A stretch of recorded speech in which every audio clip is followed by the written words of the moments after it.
Yo, je suis Otaku, c'est Matsupawa et aujourd'hui on se retrouve donc pour une petite vidéo découverte sur le One Piece Pirate Warriors 3. Alors à la base je ne voulais pas faire de vidéo découverte, je voulais directement faire un niveau 100. Malheureusement j'ai vraiment pris du temps à finir le jeu, d'ailleurs je ne l'ai toujours pas fini. Et donc je vous offre cette vidéo découverte, un petit peu de gameplay de Lucci, parce qu'il est jouable, j'étais même pas au courant. Donc du coup je l'ai passé niveau 44 avec la croissance BAI. Et on va prendre le large tout simplement. Sélectionner un groupe à jouer. Femme soldat. Qu'est-ce que c'est que ça? Ils ont peut-être rajouté la map avec... non je pense pas hein. Ils ont pas rajouté l'île des Amazones là. Parce que sinon je l'aurais passé dans le scénario, ça m'étonnerait. Allez en avant, on démarre la bataille. Donc oui, je vais essayer de vous parler un petit peu des changements de ce One Piece Pirate Warriors 3 par rapport au One Piece Pirate Warriors 2. Alors, techniquement, pas grand chose. Ils ont ajouté beaucoup de personnages, mais notamment beaucoup de personnages pas jouables en fait. C'est des personnages qu'on peut combattre ou qui peuvent être nos alliés dans certains niveaux. Notamment Mr. 1, 2 et Free. Y a qui d'autre? Ils ont rajouté... Je sais qu'il y avait déjà Hannibal et le Minotaur dans le 2 il me semble. Mais ils ont rajouté... Ils ont rajouté Alvida, elle là. Elle n'était pas avant. Après ils ont rajouté Kobe. Vous savez le mec aux cheveux roses. D'ailleurs Kobe c'est vraiment le mystère de One Piece. C'est-à-dire le mec au début c'était un gamin de 10 ans. Après quelques temps plus tard il a carrément 16 voire 17. Alors que l'équipage de Luffy n'a absolument pas grandi quoi. À part quand il y a eu l'ellipse, il y a 2 ans qui s'est passé, tout ce qui y a changé c'est qu'ils ont gagné 2 ou 3 cicatrices. Bon ça à mon avis c'est juste une grosse incohérence. Ou alors Kobe a mangé le fruit du démon de comment croître plus vite. Et du coup ça serait le cas aussi de son pote là, le blond. Parce qu'il n'était pas pote du tout avec lui d'ailleurs au début. Non il y a juste eu un problème. Il y a eu un problème d'âge je pense dans l'histoire. D'ailleurs ça serait cool de savoir à quel âge Luffy commence son périple et quel âge il a en ce moment. Ça permettrait de répondre à pas mal de questions je pense. Et voilà, donc qu'est-ce que je voulais vous dire lors de cette vidéo? Oui, on va reprendre les niveaux 100. Donc justement, je l'avais dit au début de la vidéo. On va reprendre les niveaux 100 de One Piece. Ça sera l'occasion de parler un petit peu de la chaîne, sur du gameplay One Piece comme on faisait avant quoi. Et puis de toute façon j'ai ma strat, ne vous inquiétez pas, c'est pas je geek sans me faire plaisir du One Piece. Parce que c'est vrai que j'ai perdu mon âme de fan de One Piece malheureusement. Parce que oui, avant de critiquer One Piece j'étais d'abord un fan. Enfin, fan c'est peut-être un peu abusif, mais j'aimais beaucoup One Piece. Notamment au début quand Luffy commençait à trouver ses coéquipiers, Zoro, Sanji. Je parle pas de Nami et Usopp parce que franchement eux quand ils ont rejoint l'équipage ça m'a fait zéro effet. Mais voilà quoi, c'était vraiment le grand moment de One Piece pour moi, c'était le début. C'était vraiment l'aventure, la découverte. Et après c'est vraiment parti en méga couille quoi. Franchement après c'est parti en méga couille, c'était en mode Dragon Ball en fait, genre c'est mon manga donc je fais ce que je veux. Donc limite il y a quelqu'un qui meurt c'est pas grave on le ramène avec les Dragon Ball. Il y a quelqu'un qui meurt c'est pas grave on lui ramène avec les Dragon Ball de Namek. Ah il y a quelqu'un qui meurt c'est pas grave on lui ramène avec les Dragon Ball de Shmugul. Voilà tu vois c'est un peu, pour moi dans ma tête c'est parti comme ça One Piece. C'est que le mec il fait ce qu'il veut quoi. Franchement il encule le lecteur. Au bout d'un moment faut pas déconner. Donc quand t'as des icebergs qui tombent du ciel et qui t'expliquent même pas comment c'est possible, y a un moment où tu te dis voilà quoi, faut pas déconner. Moi aussi si je veux je fais spawn un troupeau de dragons dans le ciel et je dis en fait tout est possible, je fais ce que je veux, c'est mon œuvre. Voilà, ça m'a un peu énervé.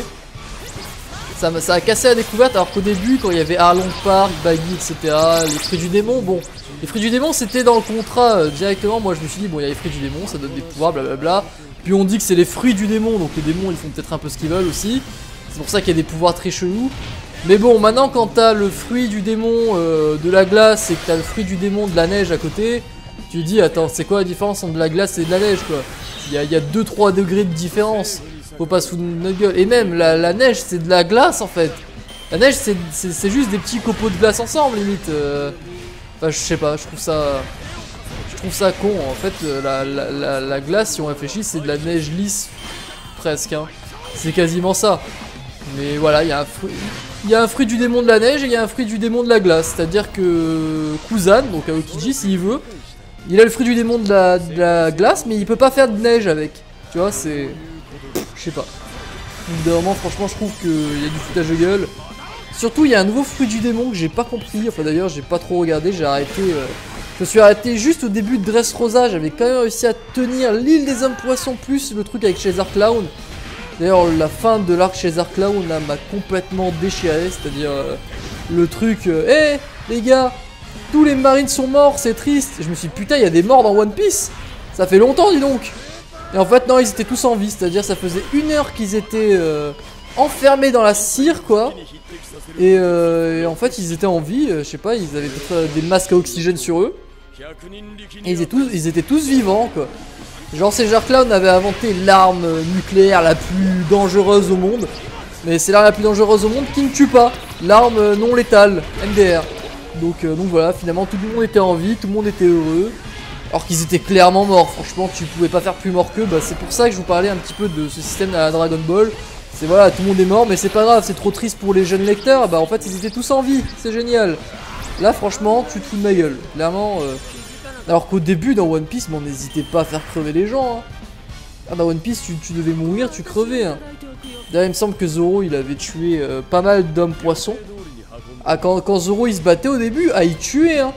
Ça faisait pas des petits slash et le mec il avait des écratignures. Ah non, le mec il était tranché en plusieurs morceaux, il y avait du sang, c'était hardcore. Maintenant c'est vraiment je te tranche sans te trancher en fait. Donc ouais, bah en fait il me semble que maintenant Zoro quand il donne des coups d'épée, il ne tranche plus. C'est comme s'il mettait des coups d'armes contendants, c'est très bizarre. C'est One Piece, c'est devenu comme ça, il faut plaire un maximum sans choquer. Donc bon, il y a du boobs. Il y a quand même pas mal de boobs. Ça, je pense que c'est la meilleure technique pour plaire à tout le monde. Hein. Le boobs. Voilà. Mon ami, je m'en fous. Franchement, moi, j'arrête pas de me plaindre de Nami. Mais bon, Nami, de base, le perso, je le trouvais vraiment useless. Complètement pas travaillé. Ça sentait que c'était le personnage féminin pour mettre un personnage féminin, tu vois. Et quand tu mets un personnage féminin pour mettre un personnage féminin dans une histoire, dans un shonen notamment, à la limite, mets-lui des boobs. Comme ça, il est plus utile, le perso, tu vois, il a un attrait. Mais au début elle avait pas de boobs, après elle en a eu quoi. Là franchement tu me dis bon tu te fous de ma gueule. Et ce qui m'a vraiment fait chier par contre c'est Robin. Parce que Robin il y avait carrément une histoire, un background derrière le personnage. Elle avait des ambitions, des idées. Maintenant elle fait que une sorte de sourire narquois et elle expose sa poitrine. C'est des putains d'obus maintenant, c'est abusé. Ça me fait loucher, je me dis mais putain mais qu'est-ce qu'ils t'ont fait Robin? Elle a des seins, c'est des ballons de foot. Et elle a toujours une sorte de veste là ouverte au maximum. Elle ouvre d'1 cm de plus, on voit ses tétons quoi.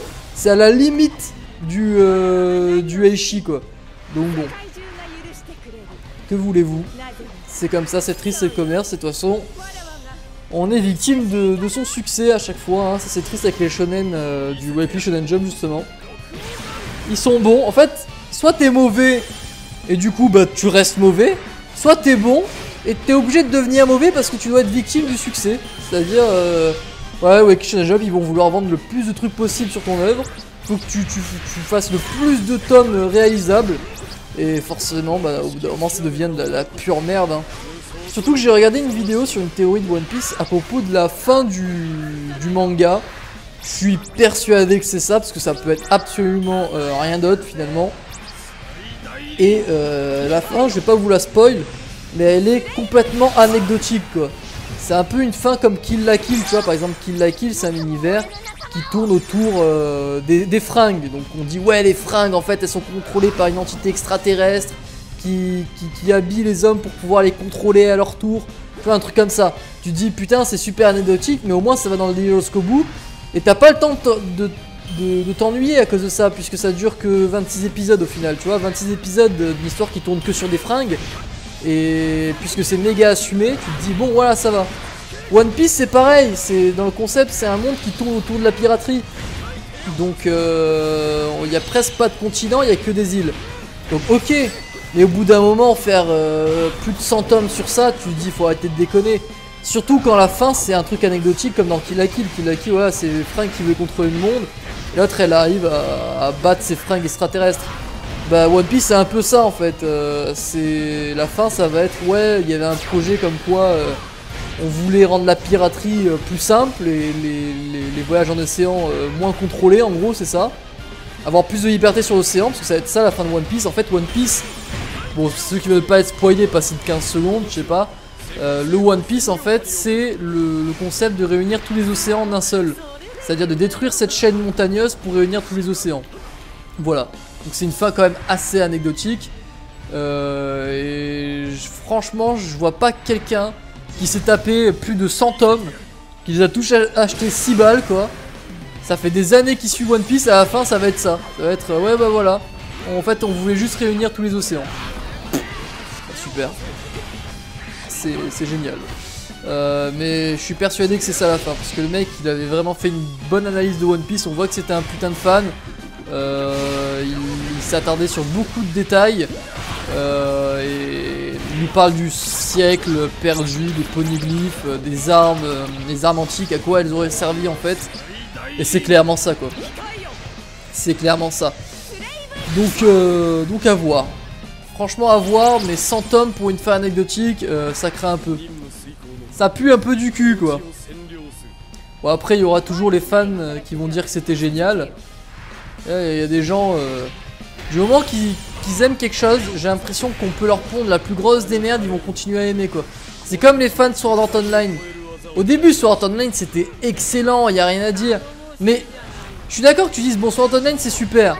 Mais au bout d'un moment quoi, c'est pas parce que c'était super au départ qu'après quand on te pond une connerie d'histoire d'amour entre frères et sœurs, que tu dis encore que c'est super bien. Au bout d'un moment faut avouer, ça devient de la merde, ça devient de la merde. Les gens, c'est des fanatiques. Ils ont un mode de vie fanatique. C'est-à-dire, du moment qu'ils se sont dit qu'ils aiment quelque chose, ils vont l'aimer envers et contre tout. Mais ce qu'ils se rendent pas compte, c'est que leur façon de penser, ça... Comment dire, ça n'embête que eux, en fait. C'est pas que ça embête que eux, mais c'est plutôt que ça arrange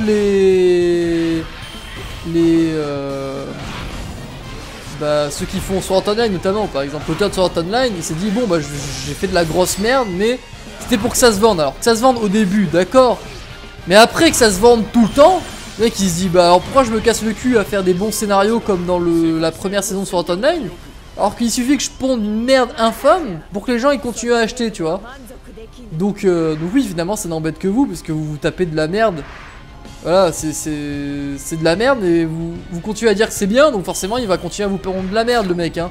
Si vous continuez d'acheter, ah y a pas de problème hein, le mec il fait allez hop, maintenant on va faire une histoire d'amour entre Kirito et Sion, voilà, il faut rajouter des meufs dans l'histoire. Les personnages masculins ils n'existent plus. Ça n'existe plus en fait, c'est devenu un putain de Heishi Harem sur Online, c'est-à-dire il y a le héros. Et il y a toujours une nouvelle fille qui arrive d'un nouveau jeu vidéo et elle tombe amoureuse de lui. C'est quoi cette... Et franchement, Lucy, il a une attaque de merde. Hein. Ils lui ont fait une sorte de spécial, là vous savez quand j'appuie sur rond pour faire des attaques spéciales avec ma jauge jaune. Elle est nulle, soit l'ennemi il est collé à moi, soit je le tue pas quoi. Alors que ça c'est censé être les attaques qui vident les territoires. Donc ça doit avoir une grosse portée normalement. Bah là non, pas du tout. C'est tout l'inverse. On va défoncer Chopper et... Attends, c'est quoi, on va finir en mode comme ça. Donc là ça c'est le nouveau truc. Enfin non, il y avait ça dans le 2 aussi. Mais là c'est juste 20 fois plus puissant quoi. Voilà. Donc là je crois qu'on a gagné hein. C'est Chopper le boss de cette map. Là on est en mode rêve. Il y a 3 modes dans le jeu, il y a le mode histoire, le mode libre où on peut faire les missions du mode histoire avec le perso qu'on veut en fait. Et là c'est le mode rêve. Ça serait un peu comme le mode histoire finalement de One Piece mais sans les cinématiques. Et ça permet de débloquer de nouveaux persos. Je sais que si j'arrive au bout du mode rêve notamment je vais débloquer Shanks. Ah mais c'est pas fini du tout en fait. Très bien. Tant mieux, ça aurait fait une vidéo assez courte sinon. On a l'habitude de faire des vidéos de 20-25 minutes sur du One Piece donc bah voilà, on va faire du 20-25 minutes. Et puis faut marquer le coup quoi, ça doit faire des mois qu'on a plus fait de gameplay sur un jeu. Donc voilà, là c'était l'occasion. One Piece ça me prend pas beaucoup de temps, franchement de monter les persos niveau 100 ça m'embête pas, puisque en même temps je regarde toujours un animé en fait. C'est-à-dire je vais d'un territoire à l'autre, je spam carré pour finir la mission et je regarde un animé en même temps. J'ai juste un quart de vision sur le jeu. T'as pas besoin de plus hein, de toute façon pour gagner une mission sur celui-là. Et voilà. En gros c'est ça. Donc on se fera les niveaux 100 et après je sais qu'il va y avoir des nouveaux jeux. Nouveaux jeux pas trop mal. Bah, ils vont sortir dans un moment comme il y aura Shingeki no Kyojin. J'ai vu un petit peu des séquences de gameplay. Le jeu a l'air juste démentiel. Ça va être l'éclate la plus totale. Il y avait quoi d'autre? Bah, ils ont annoncé One Piece Burning Blood. Alors ça fait longtemps que j'attendais un jeu One Piece un petit peu comme Naruto Storm, c'est-à-dire un jeu de combat. Jeu de combat en 3D. Donc je pense que je vais vraiment m'éclater dessus. Souci, franchement si j'ai quelque chose à redire dessus, c'est qu'ils ont fait des graphismes en cel shading. Alors que bon, dans One Piece Pirate Warriors, tu vois, ça passe le cel shading parce que c'est un jeu quand même où il y a beaucoup d'éléments à l'écran. Faire de trop beaux graphismes, ça ferait laguer. Et déjà, rien que comme ça, ma PS4 elle lag des fois quand il y a vraiment beaucoup trop d'ennemis. Mais là, c'est quand même un jeu de combat en 1v1. Ils auraient pu faire des graphismes un peu plus travaillés. Mais en même temps, ils font ça parce que c'est plus simple. Hein.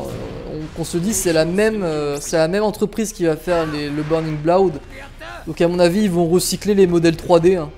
Et même quelques combos. Ils vont faire un petit peu comme JoJo's Bizarre Adventure en fait. JoJo's Bizarre Adventure, ils ont fait le jeu de combat 2D d'abord. Et là, ils vont sortir JoJo's Bizarre Adventure en jeu de combat 3D. Et ils ont recyclé les modèles. Hein. Ils ont recyclé les modèles de personnages. Ils les ont juste adaptés pour des déplacements dans un univers 3D, c'est tout. Voilà. Mais après, on se comprend, c'est quand même des jeux avant tout pour les fans. Et il faut être rentable, quoi. Parce que si tu mets à fond l'argent dedans, quand t'as un jeu qui s'appelle JoJo's Bizarre Adventure, estampillé JoJo's, il n'y a que les mecs qui connaissent JoJo's qui vont acheter le jeu. Donc c'est normal, hein, la base c'est de recycler un maximum. Recycler un maximum d'éléments qu'on a utilisés dans les précédents jeux et roule ma poule quoi. Voilà. Alors là on va tester l'attaque mais franchement je pense pas qu'on puisse faire plus de 10 KO avec l'attaque de Lucci quoi. Ah bah tiens là j'en ai fait plus. 69. Et bah putain. En fait je crois que j'ai réussi à faire KO beaucoup de monde parce que ceux que j'ai tués en avant là, maintenant quand tu fais des attaques les ennemis sont repoussés. Peut-être c'était pareil dans les anciens, je me rappelle plus, ça fait longtemps que j'ai pas joué à One Piece. Tu les repousses et du coup ils tapent les ennemis qu'il y a derrière eux. Et ça fait comme une tombée de domino quoi, ça fait la chute de domino et ils meurent tous. Attends, oula, il est vénère Baggy donc. Tiens, on va lui faire la technique spéciale de Lucci. Ouh. Franchement elle est quand même stylée sa technique hein. Mais elle aurait pu être plus forte. Allez on passe en mode Haki. On va faire le combo que je préfère, je crois que c'est celui-là, attends. Hop. Ouais c'est celui-là. Ah il est stylé celui-ci. Hop hop hop hop hop hop hop. Boum. Ça balance une sorte de méga slash avec son coup de pied là. Regardez. Je sais pas si on va le voir là. Ouais comme ça, putain. Ça c'était la technique spéciale du CP9 d'ailleurs il me semble. Ils savaient tous le faire celui-là.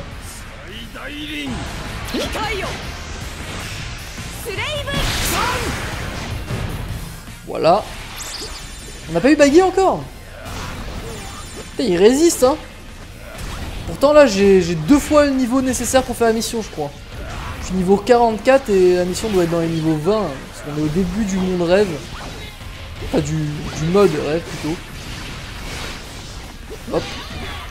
Et là on va essayer de le finish avec mon combo favori. On va pas y arriver hein. En fait ce qui est dur sur ce jeu c'est que t'es obligé de spammer carré triangle constamment. Et du coup pour bouger la caméra en même temps c'est un peu compliqué quoi. Faudrait avoir 2 pouces pour bien jouer à ce jeu. Il est où Baggy? Oui, où est-ce qu'il est? Il est là, ok. Oula bah, j'arrive au bon moment dis donc.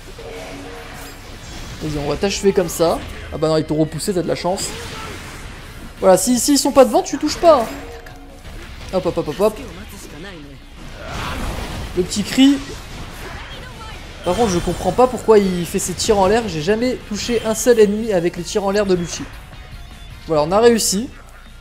On a gagné la mission et voilà, donc on va se laisser sur ça les amis. Qu'est-ce que je peux vous dire? Eh bien il va y avoir un chapitre Perfect Rules X samedi prochain, donc pas celui-là, celui-là d'après. Donc nouveau chapitre Perfect Rules X d'ailleurs pour ceux qui n'ont pas suivi l'aventure. Qu'est-ce que c'est? C'est un light novel que j'écris moi-même sur Wattpad. Vous pouvez créer vos propres personnages, vous pouvez soumettre des personnages, enfin il y a tout un aspect communautaire. Donc je vous invite à me rejoindre, il y aura un lien. De toute façon maintenant dans la description il y a toujours un lien vers mon Wattpad. Vous allez tomber sur mon compte et vous allez tomber directement sur Perfect Rules X.